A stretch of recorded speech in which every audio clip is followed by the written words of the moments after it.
Hoje é domingo, 2 de julho, entra no ar neste momento mais um pré-jogo aqui no canal do TF. Botafogo e Vasco, 16 horas, o estádio Newton Santos, mais uma partida do nosso glorioso pelo Campeonato Brasileiro.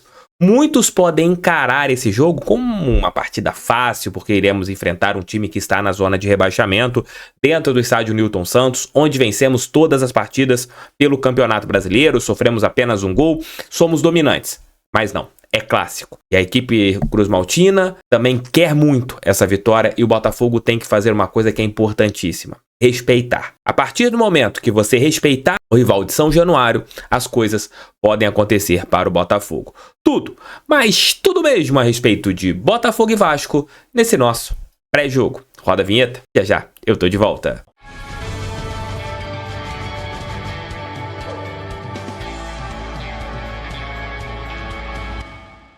Com que capa eu vou? Tenho essa daqui, tenho essa daqui, tenho essa daqui, tenho essa daqui. Com qual capinha da Golcase você acha que eu devo ir hoje para o estádio Newton Santos? Estou pensando em ir com essa daqui.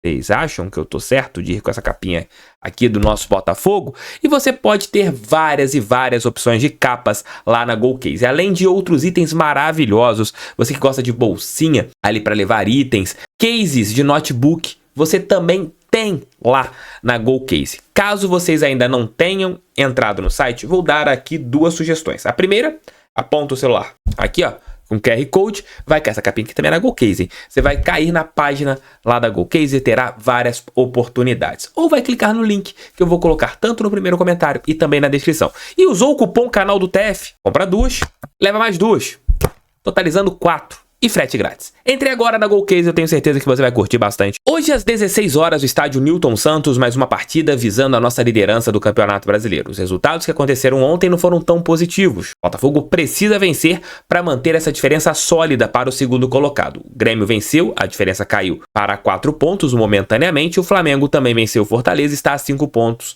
do Botafogo. Liderança mantida de qualquer maneira nesta rodada, porém uma vitória em cima do Vasco nos dará uma tranquilidade de termos 7 pontos de frente para quem está ali abaixo da gente, que é a equipe do Renato Portaluppi. Dito isso, o Botafogo passou por uma semana de turbulência. Luiz Castro não é mais o comandante, já foi para a Arábia e agora seguirá a sua vida. Aqui no Botafogo, Cláudio Caçapa deverá estar à beira de campo, comandando a equipe de maneira interina, enquanto o Botafogo está em busca de um novo treinador. Bruno Lage é o favorito. Vamos ver o que vai acontecer nos próximos dias. Dito isso, os jogadores estão focados. A turbulência aconteceu na última quinta-feira, porém os últimos 2 dias foram de calmaria dentro do Botafogo. Os jogadores assimilaram bem a saída do Luiz Castro e o Botafogo segue respirando, segue bem e, segundo informações, com muita motivação para seguir na frente no Campeonato Brasileiro. Foram 2 treinamentos comandados pela equipe do Lúcio Flávio ali, que esteve ali treinando o time. Claro, metodologias diferentes, mas os jogadores com certeza estão focados em tudo e dentro de campo eles resolverão a situação contra o Cruzmaltino. Somos favoritos sim, o Botafogo tem mais time que o Vasco sim, entra dentro de campo com uma obrigação de vencer. Newton Santos com 36 mil ingressos comercializados. Terá um público maravilhoso e o Botafogo tem isso na sua história. Estádio Newton Santos, mais de 30 mil ingressos comercializados, o Botafogo tem um aproveitamento fantástico. Quem for para a partida tem que apoiar do primeiro ao último minuto. E o Botafogo relacionou os seguintes jogadores para a partida de hoje contra a equipe do Vasco da Gama: Lucas Perry, Gatito Fernandes e Douglas Borges, os goleiros; os zagueiros Adrielson, Cuesta, Segovia e Sampaio; os jogadores para as laterais, Rafael de Plácido e Hugo; e claro, JP Galvão, que pode fazer lateral e meio campo; os jogadores para o meio, Danilo Barbosa, Kaique, Marlon Freitas e Tietê, além do JP Galvão que eu falei anteriormente, junto com Eduardo e Jacob Montes, a grande surpresa nesta lista dos relacionados. E os jogadores para a beirada de campo e para o comando de ataque, Gustavo Sauer, Carlos Alberto, Júnior Santos, Luiz Henrique, Segovinha e Tiquinho Soares. Matheus Nascimento e Vitor Sá estão fora dessa partida, segundo informações passadas pelo Botafogo. Estão em tratamento junto, claro, com Gabriel Pires, Lucas Fernandes e também o Marçal, que já está na transição, e a tendência é que volte para enfrentar a equipe do Grêmio. O Botafogo tem que entrar focado. Entrando focado, fazendo o que nós estamos fazendo nos jogos no estádio Newton Santos, esquecendo o que aconteceu na semana, eu tenho certeza que isso foi deixado de lado, temos tudo para vencer o Vasco da Gama e seguirmos na liderança do Campeonato Brasileiro. O resultado negativo hoje seria péssimo por causa de o Botafogo não tem mais fôlego, era o Luiz Castro. Vamos esquecer esse cidadão que agora está na Arábia. Deixa ele pra lá. Não precisa nem mais ser citado dentro da história do nosso clube. São águas passadas. Agora é seguir com quem estiver à frente do nosso Botafogo. Os jogadores estão ali honrando a nossa camisa e eu tenho certeza que eles farão isso da melhor maneira possível. A partida de hoje terá transmissão tanto da Globo para boa parte do país e também do Premier, isso através desse canal para todo o território nacional. Para contar um fato histórico sobre Botafogo e Vasco, chamo Leonardo Dantas. Fala aí, Léo. Oi, Thiago e pessoal do canal, tudo bem? Fala aí, seus líderes do Brasileirão, como é que vão? Bom, vamos analisar então, né? O Vasco é o adversário do Botafogo nesse domingão pelo Campeonato Brasileiro no Newton Santos. Vasco que tá brigando, todo mundo sabe, contra o rebaixamento praticamente desde o início do Brasileirão. E eu falo praticamente por preciosismo, né? Porque ganhou a rodada inicial do Atlético. E depois só ganhou na rodada passada contra o Cuiabá, 1-0. Vem de vitória depois de 6 derrotas seguidas, depois de 2 meses sem ganhar. Mas nem de longe essa atuação contra o Cuiabá mostrou melhora. Primeiro porque não tinha nem como, né? O técnico recém-demitido, o do Sub-20 interino, que pra mim é a única coisa nesse momento que iguala os dois clubes, técnicos interinos no comando, porque de resto as fases são absolutamente diferentes, mesmo que o Vasco venha de uma vitória. 18º lugar, 9 pontos só no campeonato, 2 vitórias, 2 empates, 8 derrotas. Só fez 11 gols, média inferior a 1 por jogo. Números e comportamentos táticos explicam isso. 20 gols sofridos. É o terceiro time que mais perdeu na competição e tem a terceira pior defesa. Vamos lá, vamos começar então justamente pela defesa, analisando o time do início. Bom, tem desorganização no sistema defensivo, né? Acho que todo mundo assistindo o jogo do Vasco já consegue detectar nenhuma surpresa, né? E eu acho que parte desse problema também tem a ver com comportamentos individuais, não só coletivos, mas individuais dos caras da defesa. Assistindo lances, jogos, melhores momentos do Vasco para fazer esse vídeo, deu para perceber que é muito raro algum jogador do Vasco grudar no atacante adversário que está com a bola e fazer mesmo uma marcação homem a homem, fazer pressão para tentar roubar a bola. Os caras marcam a distância e aí vão abrindo-se clareiras, vão abrindo-se espaços para os adversários fazerem o que querem, né? Tentarem um passe até uma finalização. Parte desse comportamento facilita muito para quem joga usando muito ponta. O 4-3-3 tem sido praticamente a estrela do futebol brasileiro nos últimos anos, né?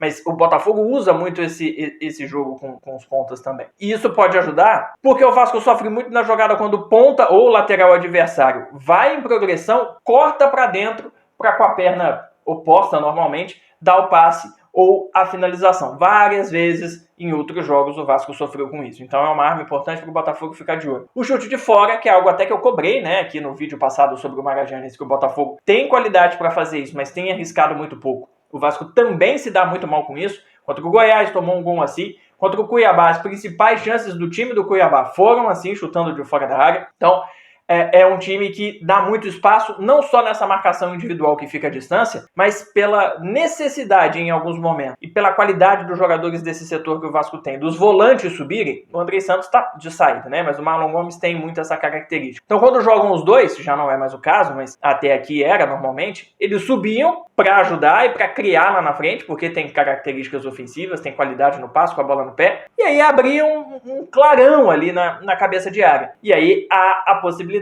de você infiltrar e de você fazer essa finalização. Por falar em infiltração, bola em profundidade também é um problema da defesa vascaína, é mais uma possibilidade para o Botafogo. E a bola alta também é outra questão importante. Então, se o Botafogo caprichar nos seus cruzamentos, nas suas bolas paradas, pode levar também problemas para a defesa do Vasco. Alguns números para mostrar o quanto essa defesa é problemática. Não que isso seja novidade, né? Todo mundo sabe, mas números ajudam a comprovar.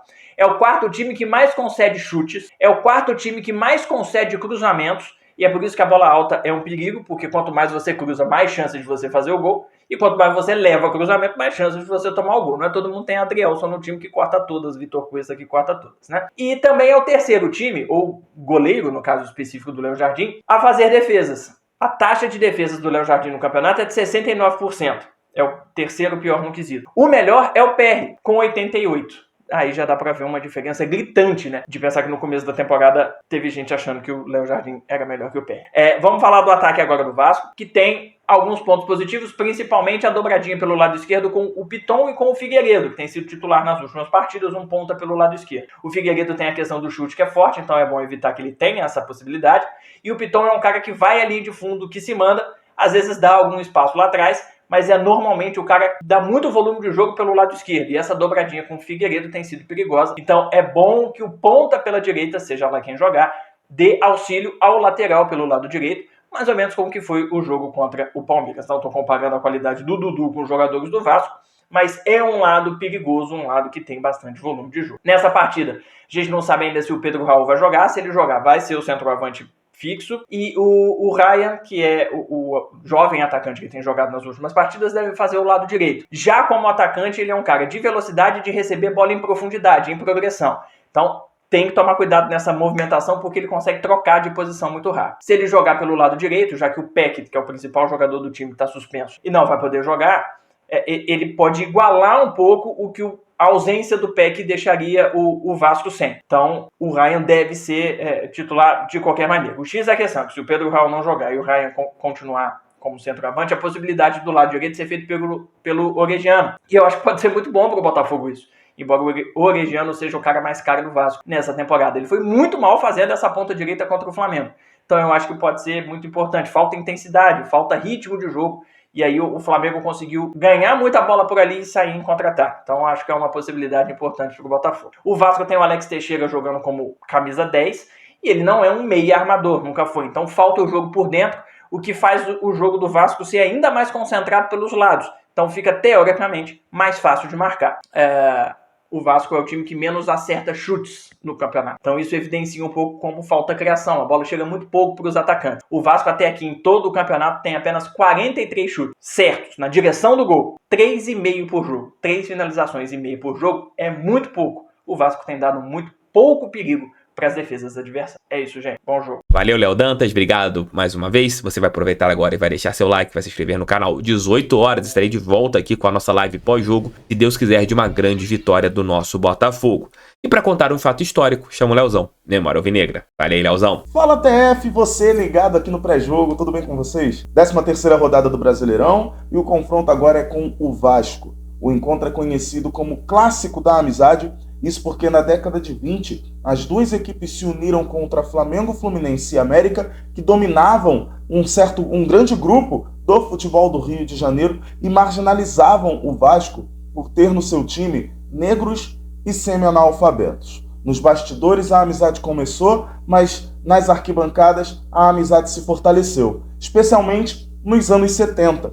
Mas só nos anos 2000 ganhou o nome Clássico da Amizade. Numa época em que o Maracanã não tinha divisões e os torcedores podiam mudar de lado para ver o seu time de perto, era comum uma torcida passar pela outra com aplausos. As duas torcidas se respeitavam realmente muito quando havia o clássico entre Botafogo e Vasco. Mas dessa vez, a nossa casa terá apenas alvinegros. Uma vitória marcante do Botafogo no estádio Newton Santos pelo Brasileirão aconteceu em 21 de junho de 2017. O Glorioso venceu por 3-1 com 2 gols de Roger e 1 de Vitor Luiz já nos acréscimos. O jogo era válido pela 9ª rodada e o Fogão foi a campo com Gatito, Arnaldo, Igor Rabelo, Carli e Vitor Luiz, Rodrigo Lindoso, Matheus Fernandes, João Paulo e Bruno Silva, Rodrigo Pimpão e o artilheiro de 2 gols, Roger.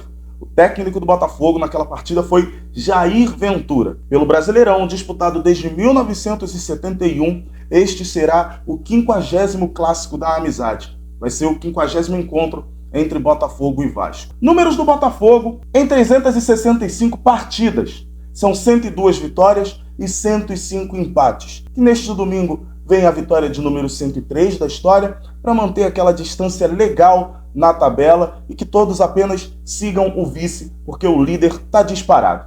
Espero que vocês tenham gostado. Peço que se inscrevam lá no meu canal para juntos chegarmos a 5.000 inscritos. E tá bem perto. Grande abraço para vocês. Valeu, fui! As redes sociais de Léo Dantas e Leozão Memória Alvinegra, cá na descrição. É jogar bem, igual falei aqui no começo do nosso vídeo. é ter postura de líder, como o Botafogo tem tido. Deixar tudo que ficou para trás realmente, até sendo redundante, e hoje fazer uma partida com tudo que o Botafogo tem. Bola por bola, o Vasco não tem nem que pensar em vencer o jogo. E a gente conseguindo isso, ficaremos com 3 pontos nesse Campeonato Brasileiro. Tamo juntos, fiquem com Deus. Mais 2 vídeos, assistam o canal do TF feito para todo torcedor que ama a Estrela Solitária de General Severiano. Mais tarde estarei de volta com a live pós-jogo às 18 horas ou a qualquer momento, caso tenhamos uma informação sobre o Botafogo, Bruno Lage principalmente, né? Tamo juntos. Tchau, tchau e fui, fogo!